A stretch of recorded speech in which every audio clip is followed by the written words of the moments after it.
जो है आप लोगों का शोषण हो रहा है, कुछ प्रतिक्रिया देंगे आप भी? अब क्या देंगे।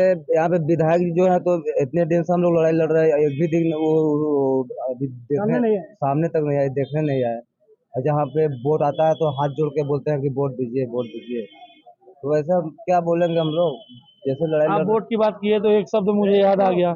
चुनाव के सामने जो है विधायक बोलते हैं, नेता नहीं मैं बेटा हूँ, आपके घर का एक सदस्य हूँ, आप मुझे जिताइए मैं आपके साथ रहूंगा। कितना अच्छा सेंटेंस बैठाने का प्रयास करते हम हैं। लोग फिर इंतजार करेंगे पंचवर्षीय का, फिर आएंगे तो फिर उसका जवाब हम लोग देंगे। अभी तो उनको जिता दिए, वो हम लोगों पे ध्यान नहीं दे रहे हैं। 5 साल पूरा कैसे बीतेगा आप लोगों का? अब अपने हिसाब से अब हम लोग जैसे लड़ाई लड़ रहे हैं लड़ ही रहे हैं, लेकिन उनको आना चाहिए, हम लोगों का सहयोग करना चाहिए। आगे क्या उम्मीद रखते हैं प्रशासन से? प्रशासन तो अभी हम लोगों को जो जैसे चल रहा है चल ही रहा है। और आगे अब देखते हैं। क्या लगता है आपकी सुनवाई प्रशासन करेगी? नहीं, सुनवाई तो होगी, होगी क्यों नहीं, सुनवाई होगी हम लोगों की। प्रशासन एसडीएम साहब जो हमारे। आज निर्णय हो जाएगा या फिर आगे भी लड़ाई चलती रहेगी? आज उम्मीद है 100% निर्णय हो जाएगा। अगर निर्णय नहीं होगा तो हमारे साथी और हम चुप बैठने वाले नहीं हैं।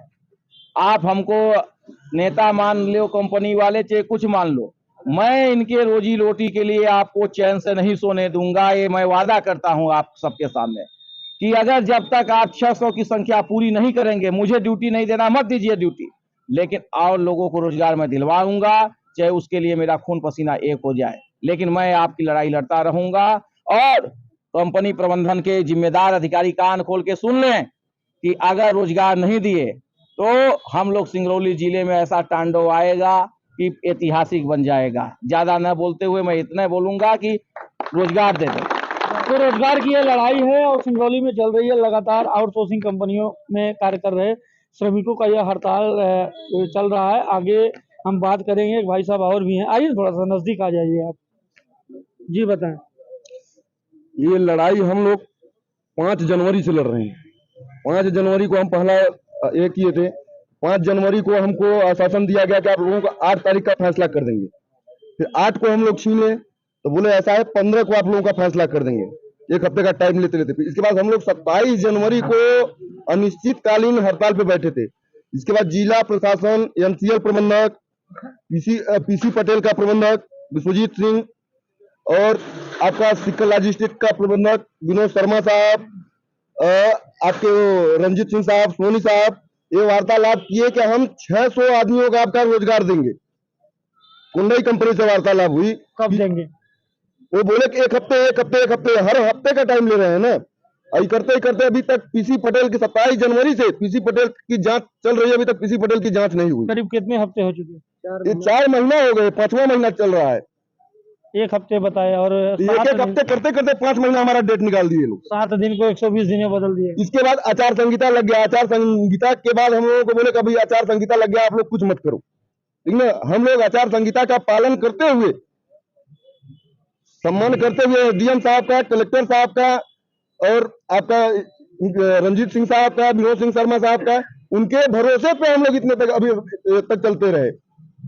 जब हम लोगों का ये नई प्रक्रिया चालू किए भर्ती की, तो हम लोग अब देखिए उग्र आंदोलन के लिए हम लोगों को जान माल जो करना पड़ेगा वो हम करेंगे। उनकी समस्त जिम्मेदारी जिला प्रशासन, एमसीएल प्रबंधक, कुंडई प्रबंधक और पीसी पटेल प्रबंधक की होगी। 400 लोग बिना खाना पीना खाए सड़क पे हैं। ये यह तो आंदोलन ही है ना। ये एक टाइम बेचारे आते हैं घर से बिना, ऐसे ऐसे आदमी है कि घर से बिना खाए आते हैं, 2-2 समोसा खा के 8-8 बजे रात तक हम लोग के साथ पे डटे हैं नौकरी के लिए। कभी एसडीएम ऑफिस खटखटा रहे हैं, कभी कलेक्टर ऑफिस खटखटा रहे हैं, कभी जीएम ऑफिस खटखटा रहे हैं, कभी कंपनी का दरवाजा खटखटा रहे हैं।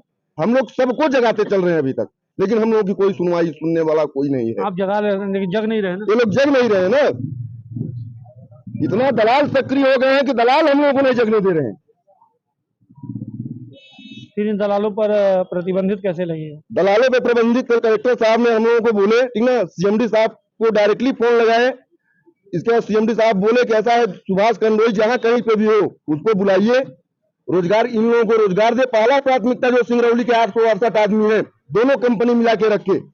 हम लोग 1800 की लड़ाई लड़ रहे थे। 1800 की लड़ाई में हम लोग थोड़ा कहीं झुक रहे थे, भाई बाहर वाले हैं तो सिंगरौली के आदमी बेरोजगार हो जाएगा। तो तो उन लोगों को डीवीएल कंपनी ने 1200 आदमियों को अपने साथ लेकर ट्रांसफर कर दिया, लेकिन जो हमारे साथ अभी 868 आदमी हैं उनको तो देखिए रखना पड़ेगा, उनके लिए चाहे जो हम लोगों को करना पड़ेगा, लेकिन हम लोग करेंगे। बिल्कुल, आप लोग संघर्ष करिए, हम आपके साथ रहेंगे। तो यह लड़ाई जो है इनकी लगातार चल रही है। आगे देखना है कि प्रशासन क्या कार्रवाई करता है और किस प्रकार से इन 400 वर्करों को जो है न्याय देता है। सिंगरौली से मैं अजय।